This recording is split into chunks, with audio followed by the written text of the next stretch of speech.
Innal hamdalillah nahmaduhu wa nasta'inuhu wa nastaghfiruhu wa na'udzu billahi min shururi anfusina min sayyiati a'malina may yahdihillahu fala mudilla lahu wa may yudlil fala hadiya lahu asyhadu an la ilaha illallah wahdahu la syarika lahu wa asyhadu anna Muhammadan 'abduhu wa rasuluh. Allahumma shalli ala Muhammad wa azwajihi wa dzurriyyatihi kama shallaita ala Ibrahim wa ala ali Ibrahim innaka Hamidum Majid. Rabbi shrah li sadri wa yassir li amri wahlul 'uqdatam min lisani yafqahu qawli amma ba'd. Syukur kepada Allah Subhanahu Wa Taala kerana pada malam ini sekali lagi sama-sama dapat kita berkumpul di surau kita dan akan kita sambung kursus kita yang telah lalu daripada fiqhul muamalah dalam bab jenis-jenis harta dari sudut perolehannya. Di mana di sana ada harta yang halal dan harta yang haram, ya. Dalam skop jenis-jenis harta. Dan kita dah bincang pada sesi yang lalu tentang harta yang halal, iaitu bagaimana kita memperolehinya.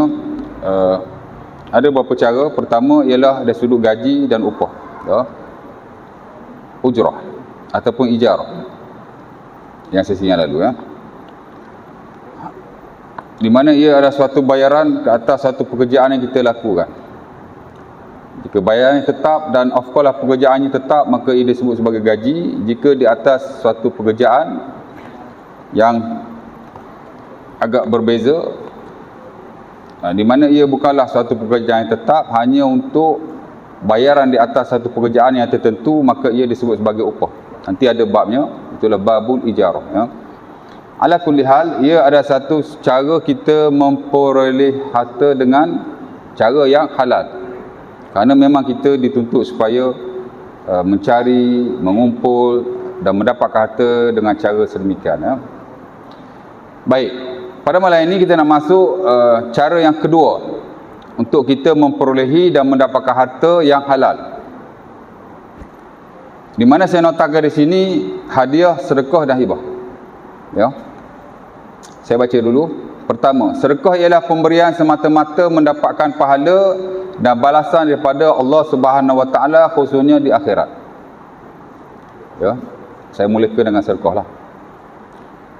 Kemudian sedekah, kemudian hadiah, kemudian hibah, ya. Ia amat-amat digalakkan di sisi syarak, ya. Nabi SAW bersabda, bersedekah itu tidak akan mengurangkan pahala. Hadis riwayat Imam Tirmizi rahimahullah daripada Abu Hurairah. Manakala sedekah pula ialah pemberian kepada fakir miskin, orang-orang yang memerlukan dan orang-orang yang tidak bernasib baik. Ia di atas dasar kasih sayang, penghormatan, silaturahim dan seumpamanya. Ia juga boleh melibatkan kaum kerabat, sahabat handai dan jiran tetangga. Nabi SAW bersabda, salinglah memberi hadiah di antara kamu, nescaya kamu akan saling berkasih sayang. Ya, hadis Al-Baihaqi daripada Abu Hurairah, dan ia adalah hadis yang sahih. Dan baginda SAW sendiri adalah orang yang suka dan sering memberi hadiah pada orang lain. Manakala hibah pula ialah pemberian untuk memanfaatkan si penerima daripada harta yang kita miliki, dan kebiasaannya ia melibatkan harta yang besar, berbeza dengan sedekah dan hibah, dan hadiah. Dan kebiasaannya hibah dilakukan juga ke atas ahli keluarga dan sanak saudara yang terdekat. Hibah umum untuk siapa sahaja, termasuk waris dan bukan waris. Berbeza dengan wasiat. Ya, wasiat pun ada babnya selepas ini. Nabi SAW bersabda, jika aku diberikan sebagai hadiah atau hibah daripada kambing, nescaya aku akan menerimanya. Baik. Ala kulli hal, dalam muamalat tuan-tuan memang ada satu bab yang disebut sebagai babu as-sadaqah, babu al-hadiyah dan babul hibah. Ya. Di mana ketiga-tiga ini, sedekah baik, hadiah baik, hibah baik, merujuk kepada pemberian satu pihak. kepada orang lain semata-mata untuk mendapatkan balasan, pahala dan keredaan Allah Subhanahu Wa Taala. Sebab tu dalam muamalat duduknya dalam slot muamalat tabarruat, muamalat kebajikan, muamalat charity. Dan kalau tuan-tuan ingat dulu-dululah, ya, peringkat awal kita belajar tajuk ini atau subjek ini, saya dah terangkan kepada tuan-tuan tentang kategori umum muamalat, di mana muamalat ni ada dua. Pertama, muamalat tijariyah ataupun muamalat komersial yang memang basically based on profit ataupun disebut sebagai profit oriented. Dalam konteks hari ini kita panggil muamalat komersial lah, yang melibatkan keuntungan lah, ya. Dan kebiasaannya ia melibatkan pertukaran antara dua pihak. Hak komersial ni dia mesti pertukaran. Contohnya jual beli. Untuk apa kita lakukan jual beli? Peniaga of course lah nak dapatkan keuntungan, dan kita nak dapatkan balasan daripada wang yang kita bayar kepadanya. Pertukaran. Saya bagi duit, awak bagi barang. Ya tak? Ataupun boleh jadi juga saya bagi barang, awak bagi barang. Dan termasuk juga saya bagi duit, awak bagi duit. Pasal tiga bentuk ni disebut sebagai jual beli. Kalau barang dengan barang, kita panggil barter system tu kan. Dalam fiqh kita sebut bi' al-muqayyadah. Sil'atun bi sil'atin, iwadun bi iwadin. Saya bagi barang, awak pun bagi barang. Yang mana kebiasaannya ini bentuk jual beli pada zaman terdahulu lah. Walaupun pada hari ini ia masih dipraktikkan. Dan masih sesuai kalau kita nak lakukan sesama kita. Ya. Saudara saya tuan-tuan, dia orang muda kan. Dia tukar kereta sama-sama dia je. Saya persona, awak perdana. Swap macam tu je. Tapi tukar nama lah agar apa semua kan. Ya. Itu dipanggil muqayyadah, barter system. Hari ni pun boleh diamalkan dan sebahagian orang masih melakukan. Ya. Tapi pertukaran, betul tak? Jual beli juga tu. Jual beli barang dengan barang juga jual beli. Apa-apa yang melibatkan pertukaran, sebahagiannya adalah jual beli dah tu. Ya. Of course lah jual beli pada hari ni duit dengan barang. Ataupun barang dengan duit. Saya bagi duit, awak bagi barang. Saya bagi barang, awak bagi duit. Pertukaran kan. Mesti ada profit di situ. Mesti ada untung. Biasa peniaga lah. Pembeli tak tahu untung kat mana kan. Untung dapat barang kita lah. Tapi peniaga dia nak duit. Mana ada orang peniaga nak rugi. Ya tak? Sebab itu perniagaan dalam konteks untung dan rugi ada tiga kategori yang lain. Kebiasaannya orang buat perniagaan ni memang nak dapat untung lah. Sama ada diberitahu modal atau tidak. Ya. Oh ni saya beli RM10 ni. Saya jual lah kat awak RM15, saya ambil untung RM5. Ada peniaga yang melakukan sedemikian. Tapi tak wajib, dia tak wajib bagi tahu kita modal dia berapa. Tapi dia boleh beritahu. Dan harus untuk dia beritahu. Dan dalam setengah-setengah kes digalakkan dia untuk dia beritahu. Ketelusan akad dia panggil. Sebab itu di perbankan hari ni dia buat jual beli jenis tu yang disebut sebagai murabahah.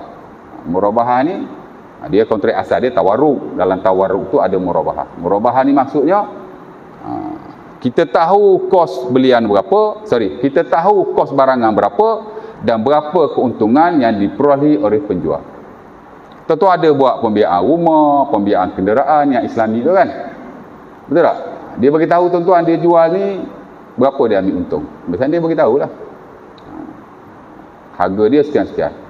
Keuntungan yang dia ambil 2% every year. Itu bentuk murabahah lah, di mana diberitahu berapa harga asal ataupun berapa keuntungan yang dia ambil. Ya. Ada juga jenis jual beli yang tak ambil untung. Dalam fiqh kita panggil tauliyah. Tauliyah ni saya beli RM10, saya jual RM10. Yang mana jarang orang melakukannya. Tapi boleh buat. Mungkin dalam banyak-banyak customer kita tu banyak kita ambil untung lah ya. Tapi sebahagiannya kita bagi harga modal aja. Dah member mari beli, sekali-sekala bagilah harga modal. Ya tak? Ya. Ataupun cara dia nak tarik pelanggan ke, itu dipanggil tauliyah. Ulama kita dah klasifikasi dah. Kalau ambil untung dia panggil lagu ni. Kalau tak ambil untung dia panggil lagu ni. Dan boleh jadi juga ada peniaga ataupun ada penjual dia tak ambil untung, dia rugi pula. Barang beli RM10, dia jual RM8. Dah member baik beli. Hak tadi baik juga, dia bagi harga kos lah. Hak ni baik lagi. Dia bagi harga lebih rendah daripada kos yang dia keluarkan. Itu kita sebut dalam fiqh bi' wadi'ah. Wadi'ah ni maksudnya dia jual lebih rendah daripada apa yang dia beli. Dia sudut kosnya. Boleh, harus. Malah dalam setengah-setengah kes digalakkan. Ya. Ada kepentingan tersendiri. Mungkin kalau tuan-tuan terlibat dengan marketing, pemasaran, ada kalanya betul-betul jual beli, seumpama ini dia ada masalah, ada kepentingannya yang tersendiri. Ala kulli hal, jual beli memang profit oriented. Mana ada orang meniaga tak nak untung, tak? Begitu juga dengan sewaan. Mana ada orang sewa tak payah bayar, duduk aja. Mesti bayar sewa. Saya dulu pun lama menyewa. Sebahagian, kalau kita yang menyewa, dia panggil penyewa. Kalau orang yang bagi sewa, dia panggil apa? Melayu panggil apa? Pemberi sewa. Bahasa Melayu pun tak tahu kan. Apalah. Tak kisahlah kan nak panggil apa pun. Tapi sebab saya tak tahu tu saya tanya. Kita penyewa, kemudian pemilik harta yang memberi sewaan kepada kita, mesti dia nak untung. Betul tak? Walaupun harta yang dia beri sewa itu masih dalam pinjaman atau pembiayaan, boleh jadi dia bayar bulan-bulan kat bank 1,000, dia bagi sewa 1,200, 1,300, betul tak? Ada lebih. Memang sewaan ni salah satu bentuk perniagaan, dan duduknya dia bawa slot muamalat komersial, mana yang boleh menghasilkan wang. Hatta dulu saya pernah kongsi, Al-Imam Al-Ghazali rahimahullah, dalam slot muamalat, bagaimana cara mencari, mengumpul dan mengembangkan harta selepas jual beli. Bab yang dia bawa ialah babul ijarah, bab sewa menyewa. Awak ada harta, bagi sewa. Awak ada tanah, bagi sewa. Dulu-dulu biasa sewa tanah lah. Rumah saya tak pastilah, dulu tak ada. Tapi kalau konteks sewa menyewa, dalam buku-buku klasik kebiasaannya, dia merujuk kepada ijaratul ard, ialah sewaan tanah. Dan ada lagi bentuk-bentuk sewaan-sewaan yang lain yang dibincangkan oleh para ulama, yang ada dilakukan oleh orang terdahulu, seperti sewaan haiwan. Hari ni ada orang buat sewaan haiwan. Sewaan pokok ada. Dia sewa pokok untuk dapat buah. Ada. Ada juga macam tu. Macam-macam tu kan. Dia sewa kolam ataupun sewa sewa sungai. Kawan tu ada tanah, dalam tanah dia tu ada macam paya, macam ni kan. Dia bagi sewa sebulan, 2 bulan untuk dia dapat hasilkan dalam paya, parit ke apa. Betul tak? Ada dilakukan. Tapi unfortunately majoriti ulama mengharamkanlah. Hanya segelintir sahaja yang mengharuskan. Hari ni orang meniaga kolam pancing apa gitu gini, bayar RM20, RM30 per entry pancing. Awak dapat ikan ke, awak tak dapat ikan ke, itu awak punya pasal balik. Kalau ikut majoriti ulama mengharamkan, kerana ia satu bentuk jual beli yang tidak jelas, gharar. Ya tak? Di mana kita bayar tapi bukan betul-betul untuk menggunakan tempat itu, ia sekadar wasilah atau alat saja untuk kita dapatkan benda yang lain, yang ni ikan. Ya tak? Dia sewa memanglah kolam, dia bayar tu kolam, tapi hakikat dia nak ikan kat dalam tu. Itu gharar. Sebab tu kita lihat fatwa semasa macam Indonesia mengharamkan.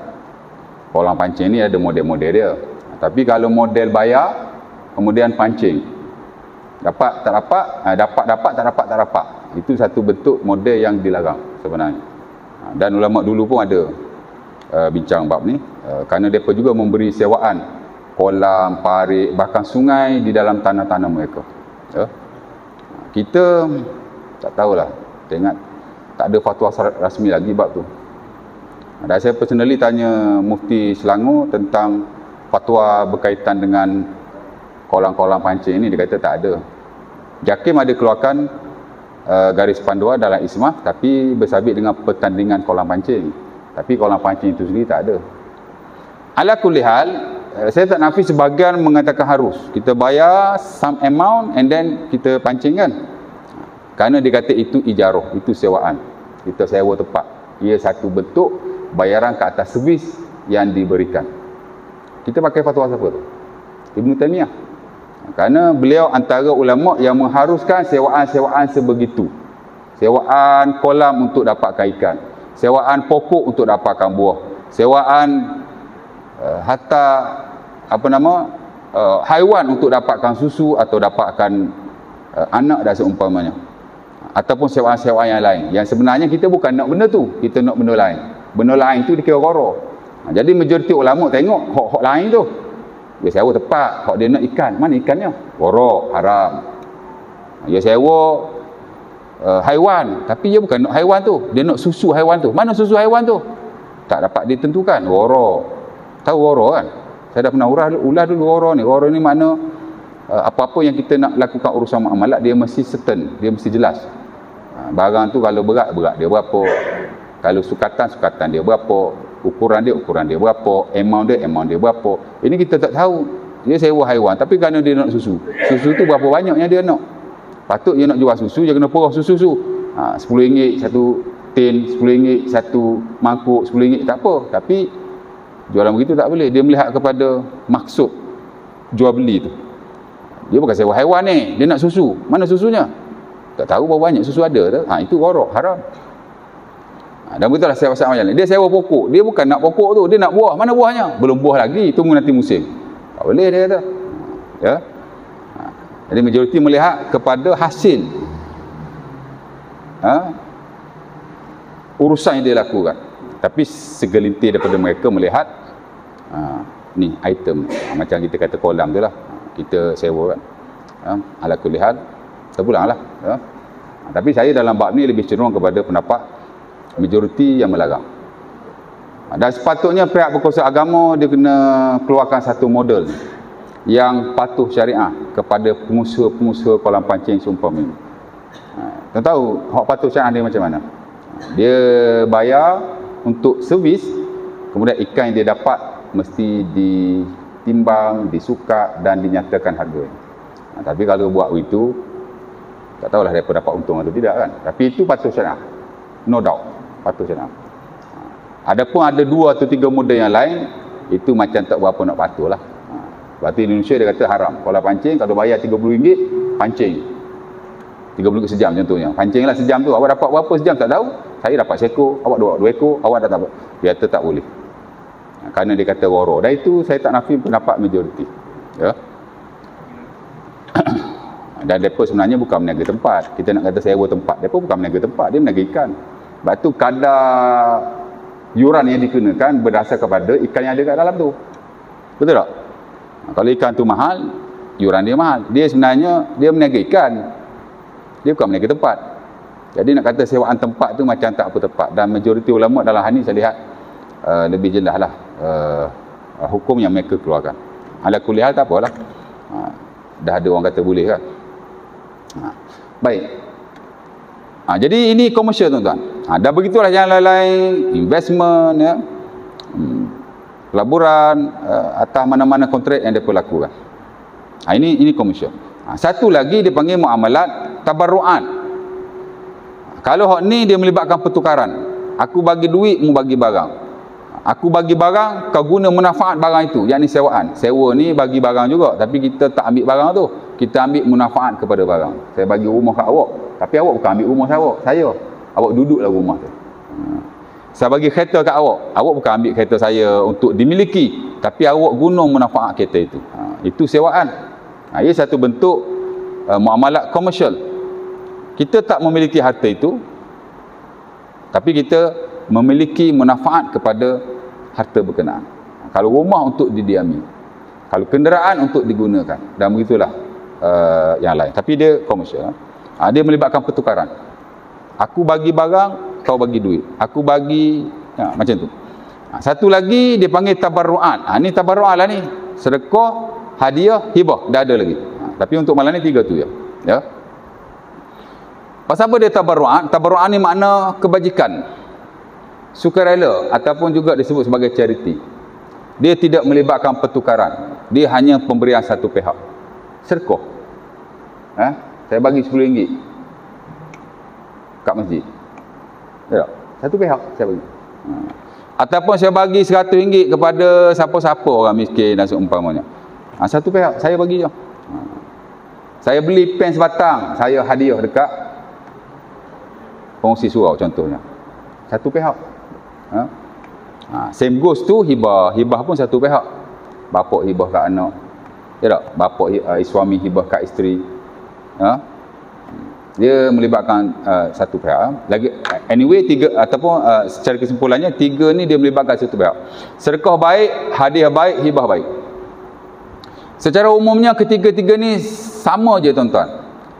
Pemberian dan dia satu pihak. Bukan pertukaran dan semata-mata untuk dapat keredaan daripada Allah. Walau bagaimanapun ulama kita membeza-bezakan dalam konteks muamalah. Dia kata kalau sedekah ni bagi pada fakir miskin, bagi pada orang yang memerlukan, bagi pada masjid surau ataupun apa-apa fi masalihil muslimin, pada kemaslahatan orang-orang Islam. Ini dia kata sedekah. Hakikatnya dia hibah juga.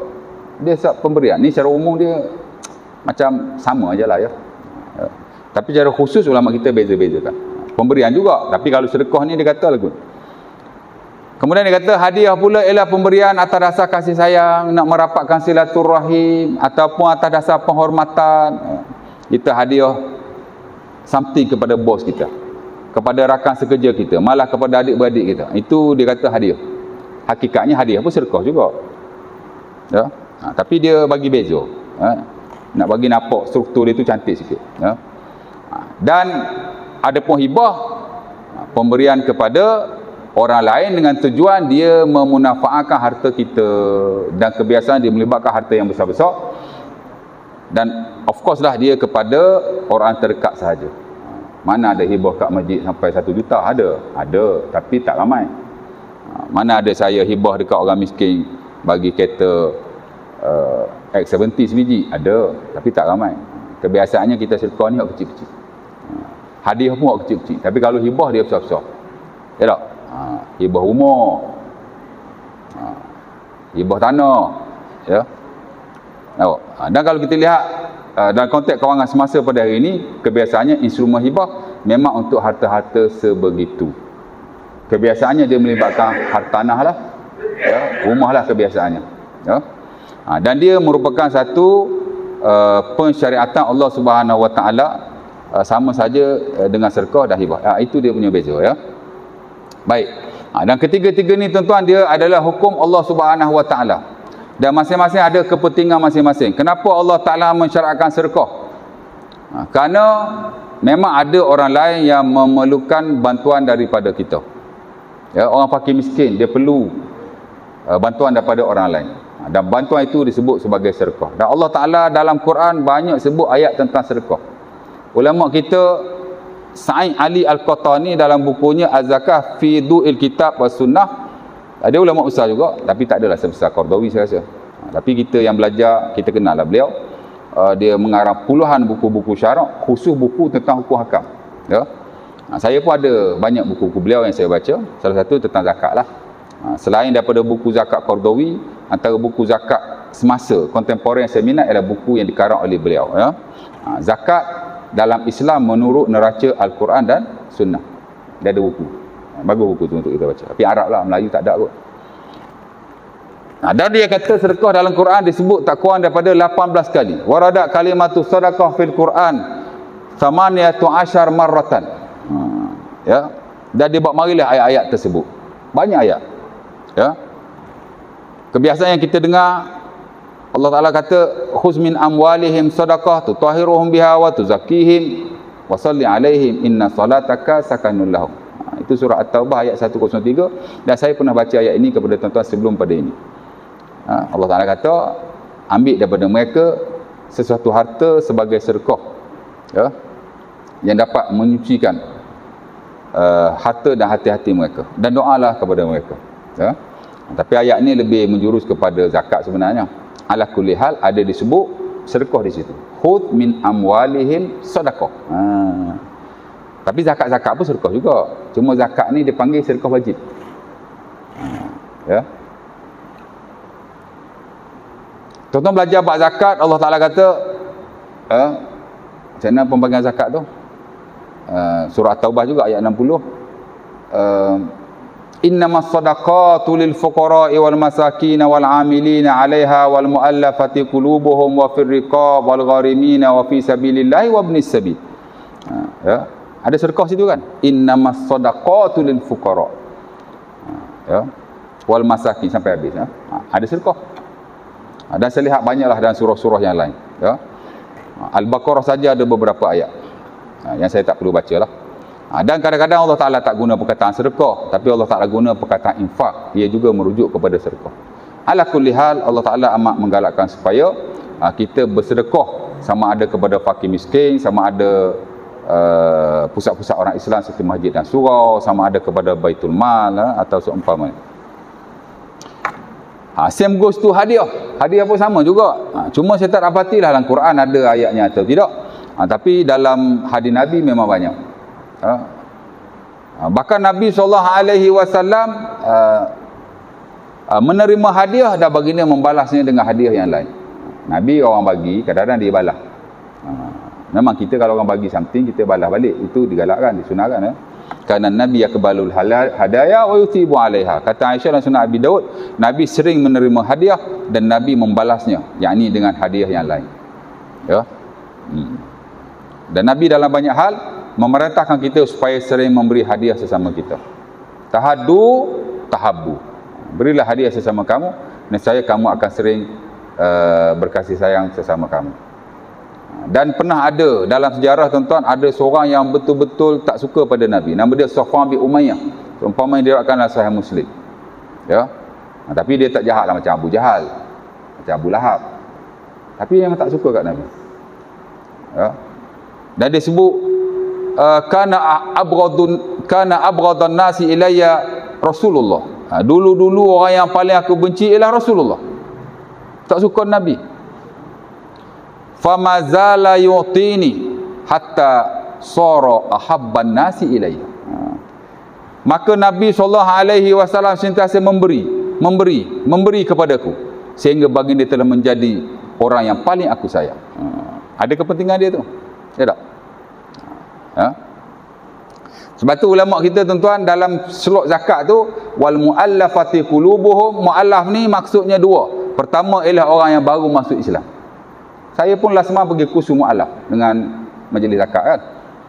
Kebiasaannya mu'alaf ni menurut definisi depa ialah orang yang baru masuk Islam within 5 years. Mana dalam lingkungan 5 tahun. Mu'alaf ni sebenarnya dalam syarak dia tak ada had tahun. Tahun ke 2 tahun, 3 tahun tak ada.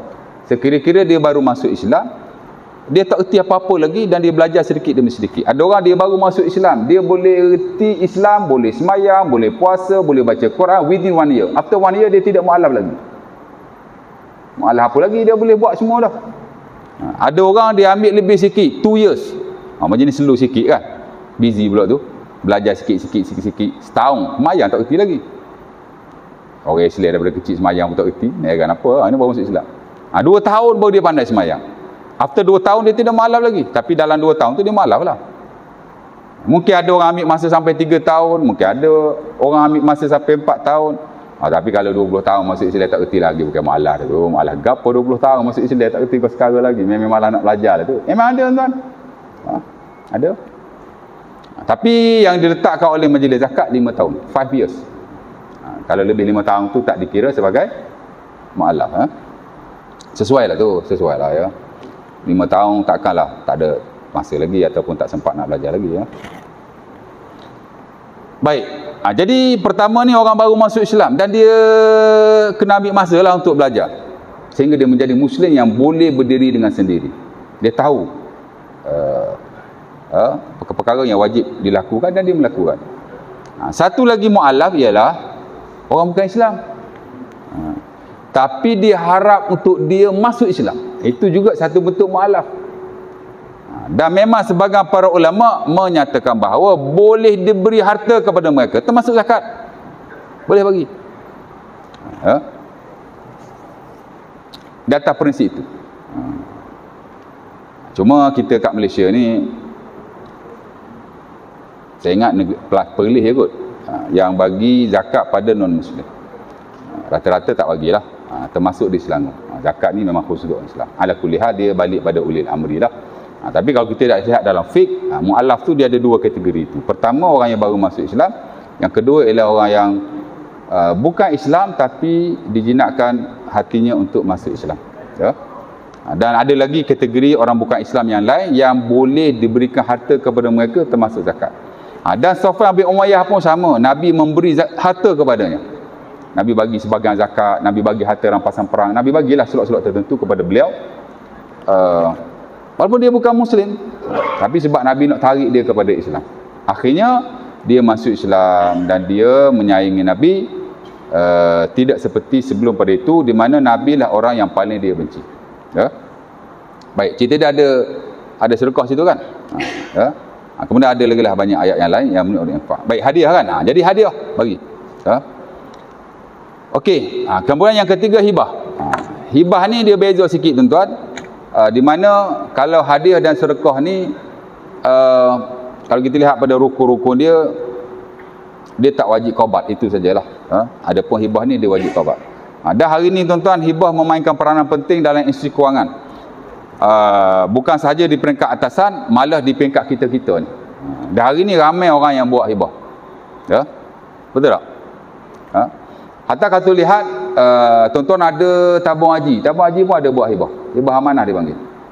Ya. ASMB pun ada buat hibah. Apa lagi buat hibah?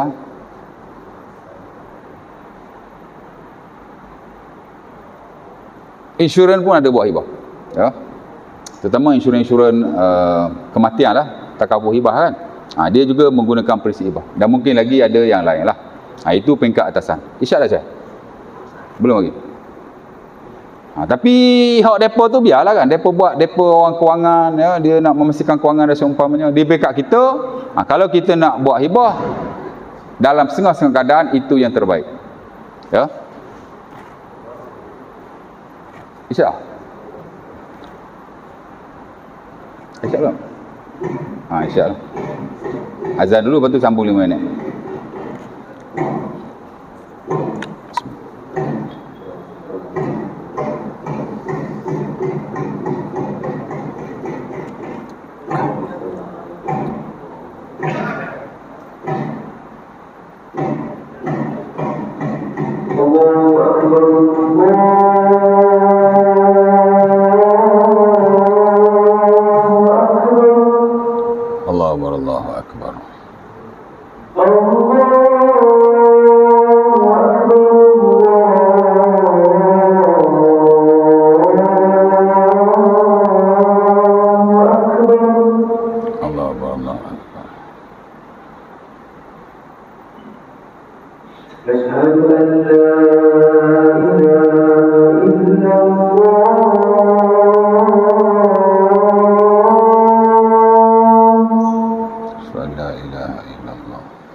حي على الفلاح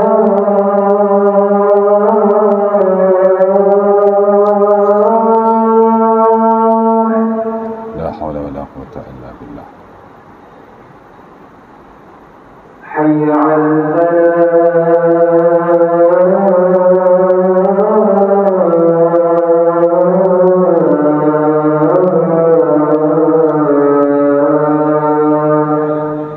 لا حول ولا قوة إلا بالله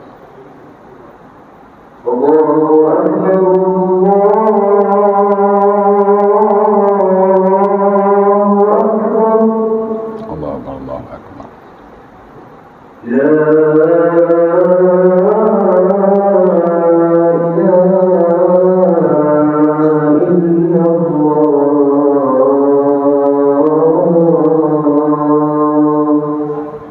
لا إله إلا الله اللهم صل على محمد اللهم رب الأشهاد الكلمات محمد رسول الله وبعث كون زمانته اللهم إني أسألك العافية في الدنيا والآخرة. Okay, baik. Balik pada yang tadi. Jadi dalam setengah-setengah keadaan hibah ni penting juga tuan. Malah dia ada ia dapat membantu kita lah untuk menguruskan atau merancangkan harta kita semasa kita hidup. Ya. Sebab itu sebahagian hari ini menggalakkan supaya kita melakukan hibah sesuai dengan apa yang ada dalam syarak supaya tidak berlaku permasalahan pada masa akan datang. Ya. Dan tak dinafikan sebahagian memang memerlukan kepada hibah-hibah seumpama ini.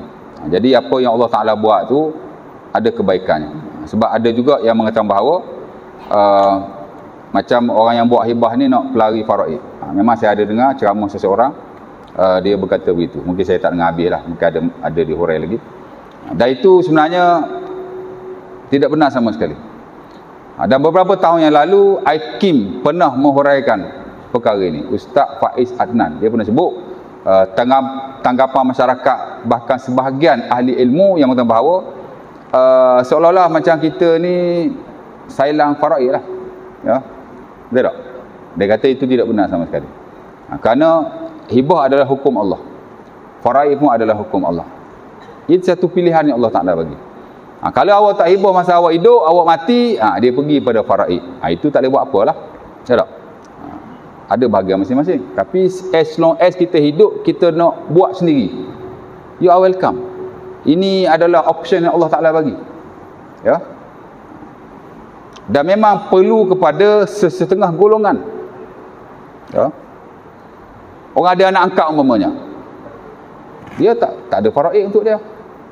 Ya tak? Jadi hibah ni boleh menjadi instrumen kepadanya ataupun orang kata apa, alat lah kepada dia untuk beri harta kepada anak angkatnya tu. Betul tak? Kalau dia tak bagi masa dia hidup, nak tunggu faraid, anak angkat tak ada faraid. Jadi hibah merupakan hukum yang Allah Ta'ala turunkan, memang ada kepentingannya tersendiri. Kita boleh bagilah kepada orang seumpama itu. Ya? Orang yang kahwin dia tak ada anak tuan, hibah bagus untuk golongan seumpama ini. Ataupun dia kahwin ada anak tino aja, anak jatuh tak ada, hibah memainkan peranan. Ya. Nak pula kalau mu apa dia tak ada, jenis orang nikah anak tak ada ni, ataupun ada anak tino saja, anak perempuan saja, anak lelaki tidak ada. Kalau mu apa tak ada, dia pergi kat adik-beradik, depa dapat lebih banyak daripada isteri tuan-tuan. Ya. Tak apalah, faraid okey je, memang alhamdulillah. Tapi dalam setengah-setengah keadaan dia boleh membawa kesan yang agak kurang baik kepada kita. Hukum tu baik tapi kepada kita. Sebab tu sebahagian ilmu hari ni menggalakkan. Contohlah saya mati, saya ada rumah sebiji je, kalau ada 10 biji tak apalah kan. Rumah ada sebiji lah. Anak tino, anak jatuh tak ada. Bila tidak ada anak ataupun tidak ada anak lelaki, ya, mak bapak pun tak ada, dia pergi ikut adik-beradik lah. Okey, baguslah kan, harta kita pergi adik-beradik kita. Tapi rumah sebiji lah, dia agak-agak dia buat ke mana? Isteri saya kena bayar lah kepada adik-beradik saya nilai rumah tu. Tapi tu nak buat macam mana? Awak nak rumah tu kan, rumah tu 300,000 contohnya, awak dapat certain amount saja. Saya ada certain amount, jadi kena bayarlah saya. Bini saya nak cari duit mana nak bayar ke awak tu. At the end of the day, rumah tu akan dijual dan masing-masing akan ambil harta faraid masing-masing. Rumah putih tu ya, lepas anak bini kita nak duduk mana? Ya tak? Jadi kita hibahlah pada isteri atau anak kita siap-siap masa kita hidup. Ia satu option yang bagus kepada golongan seumpama ini. Ya. Oh, rumah saya dalam pembiayaan lagi, dalam loan lagi, boleh buat hibah. Tapi kalau dia challenge kat mahkamah, takut-takut kalah lah, sebab ada kes juga dia dah buat hibah, dia bagi hibah bersyarat tu kan. Masa dia hidup ada lawyer syar'i apa gitu gini. Pergi ke mahkamah, hakim ni dia ada kuasa. Dia kata mazhab Syafi'i tak membenarkan hibah bersyarat seumpama ini. Dikembalikan kepada faraid. Terpulang pada mahkamah lah. At the end of the day, mahkamah yang buat keputusan. Ya. Ada hibah-hibah ni mahkamah pun tak boleh buat apa sebab dia telah diwartakan. Macam hibah insurans itu memang dah masuk dalam enactment bank negara punya. Yang ini pasal saya tak tahulah, sebab yang ini sebab memang saya lihat dia tak ada undang-undang tertentulah untuk hibah-hibah seumpama ini di peringkat ni enactment ke akta ke tak ada. Jadi kalau tuan-tuan buat hibah-hibah dengan lawyer syar'i independently, kalau waris tidak mempertikaikan dan dia tidak bawa ke tengah, okey. Tapi kalau dia bawa ke tengah, silap-silap ubah tu boleh dirungkai semula. Pasal hibah bersyarat ni dia satu bentuk hibah yang majoriti tidak membenarkan. Tapi di atas dasar tertentu, dalam konteks hari ni sebagian ulama membenarkan. Tengoklah macam mana. Ala kulli dia satu instrumen yang penting. Jadi kita aturlah siap-siap bagaimana. Lebih tu bagilah. Menurut faraid setelah kita mati nanti. Nak cerita masing-masing ada kepentingan dan kelebihan masing-masing lah ya. Jadi itulah nak cerita. Jadi apa-apa harta yang tuan-tuan dapat melalui sedekah, melalui hadiah, melalui hibah, ia adalah harta yang diperolehi secara halal ya. Dan kita boleh memanfaatkannya secara halal juga insya-Allah taala. Next nanti kita masuk harta yang ketiga yang halal, itulah harta wasiat. InsyaAllah after raya lah. Aku Lekar Azhar, Assalamualaikum warahmatullahi wabarakatuh. Kita tangguhkan majlis kita dengan tasbih kafarah.